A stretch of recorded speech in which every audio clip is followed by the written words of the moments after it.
You check your phone. Nobody texted you. You check it again anyway. A small ache sits in your chest. Something is happening somewhere, and you are not there. You call this FOMO, a modern word for a modern problem, or so you think. But the real answer is far stranger. That ache in your chest is not new. It is not even close to new. It is one of the oldest alarms your body has ever built, and it was not designed for phones. It was designed for survival. Your brain does not know what a group chat is. It does not know what Instagram is, or what a party looks like from the outside.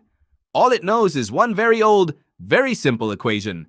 Separation from the group used to mean death. Picture your ancestors on the open grassland 60,000 years ago.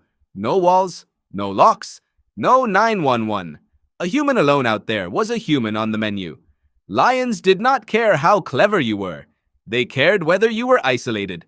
So evolution built you a warning system, one that fires the instant you sense you might be left out, left behind, or left off the list. That warning system did not get deleted when we built cities. It just got a new trigger, a notification, a photo, a caption that says, "Wish you were here." Here is where it gets interesting. In 1954, psychologist Leon Festinger proposed something called social comparison theory. His idea was simple. Humans do not measure how well they are doing in isolation. They measure it against other humans nearby. Are you fed? Compare yourself to your neighbor. Are you safe? Compare yourself to your tribe. This comparison instinct was not vanity. It was a survival gauge. If everyone else in your group had food, warmth, and allies, and you did not, that gap was information. It told you to act fast. Now stretch that gauge across a screen that never turns off. Your comparison instinct used to check in on maybe 50 people. That was the size of most hunter-gatherer bands. Anthropologist Robin Dunbar spent decades studying primate brain size against group size, and he found something remarkable. The human brain seems built to comfortably track around 150 meaningful relationships. Not 1,500, not 15,000, 150. Your phone does not care about that number. It hands you glimpses into thousands of lives a day. Weddings you were not invited to. Trips you were not on. Every single one gets processed by the exact same ancient circuitry that once scanned a fire circle for who was missing.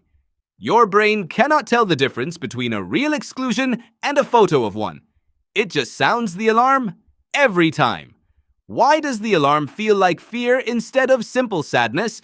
Because exclusion used to be an emergency, not an inconvenience. Social psychologist Naomi Eisenberger ran a now famous study in 2003 using a simple ball-tossing game, rigged so participants were slowly excluded by the other players. She scanned their brains while it happened. The regions that lit up were the same regions that activate during physical pain. Being left out did not just feel bad. It hurt in the same neurological neighborhood as a broken bone.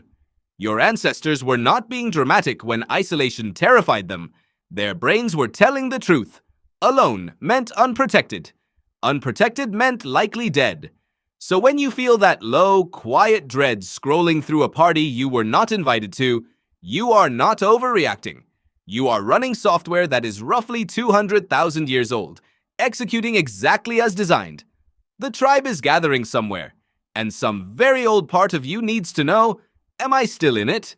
There is a twist here, though. FOMO was never actually about the party. It was never about the photo or the trip or the group chat you were left out of. It was about belonging. The party is just the modern costume the fear wears. Underneath the costume is the same question your ancestors asked around a fire 10,000 years ago. Do I still have a place here? Think about what your body actually does when the fear hits. Your palms might get warm. Your stomach tightens. Some people report feeling short of breath or restless, needing to check their phone again within minutes. This is not weakness. It is a mobilization response. Your ancient nervous system reads exclusion as a call to action, because for most of human history, action was the only thing that saved you. You noticed you were left behind, and you did something about it. You caught up to the group. You mended the friendship. You showed up at the fire again. Modern FOMO breaks that loop.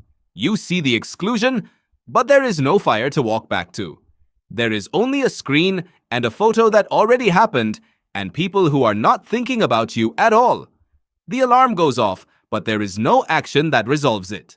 So it just sits there, unspent, looking for somewhere to go. Some psychologists now describe this as one reason near constant social media use correlates with rising anxiety in the last 2 decades. Not because connection itself is dangerous, because the ancient alarm keeps firing with nowhere to send its energy. Here is the part that should surprise you the most. FOMO is not a flaw in your personality. It is not proof you are insecure, or shallow, or too online. It is proof that you evolved from creatures who could not survive alone. Every single one of your ancestors, going back further than agriculture, further than fire, further than language itself, lived and died by their group. The ones who did not care about being excluded, the ones whose alarm never fired, did not pass on their genes.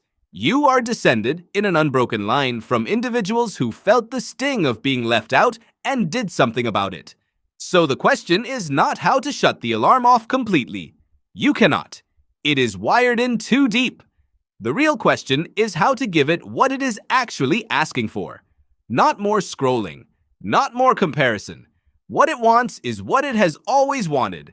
A real fire, a real group, a place where somebody would notice if you did not show up. Researchers studying loneliness, including the late psychologist John Cacioppo, found something almost poetic in decades of data. The antidote to social pain was never more social information. It was closer, smaller, deeper connection. A few people who actually know you outperform 1,000 who merely see you. Your ancient brain was never built to be seen by thousands. It was built to be known by a few. So tonight, when you feel that familiar tug to check what everyone else is doing without you, pause for a second before you unlock the screen. Ask yourself what your ancestors would have actually done with that feeling. They would not have scrolled. They would have walked toward the fire. They would have found the people who counted them present. You check your phone. Nobody texted you.